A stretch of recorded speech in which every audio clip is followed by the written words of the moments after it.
ఈ ఈ కార్యక్రమం అవేర్నెస్ కార్యక్రమం అనేది చేయడం అనేది జరిగింది. ఈ కార్యక్రమానికి సంబంధించి ఇంచుమించుగా మా కార్యక్రమాలు వరల్డ్ వైజ్ ఇంచుమించుగా ఒక 1000 ప్రోగ్రామ్స్ అనేవి దాటాయి.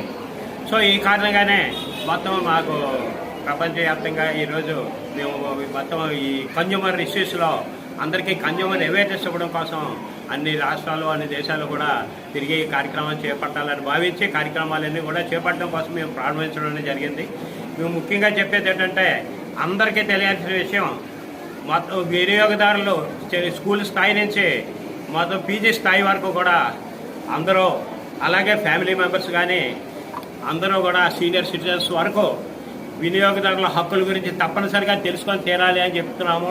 ఎందుకంటే ఎంతో అన్యాయానికి గురవుతున్నటువంటి ఈవేళ వినియోగదారులకి ఉపశమనం కలిగించడం కోసం మేము చేస్తున్నటువంటి చిన్న కార్యక్రమంలో అందరూ భాగస్వాములు కావాలని చెప్పేసి మేము చెప్తున్నాము. ప్రత్యేకంగా ఈవేళ స్టూడెంట్స్కి చెప్పినటువంటి ప్రొడక్ట్ లైబిలిటీ ఏవైతే ఉందో, ఈవేళ ప్రొడ్యూస్ చేసేటువంటి ప్రొడక్ట్స్ ఎవరైతే మ్యానుఫ్యాక్చరర్స్ ఉన్నారో వాళ్ళు తప్పనిసరిగా స్టాండర్డ్స్ అనేది మెయింటైన్ చేయాలా. ల్యాంక్ మెయింటైన్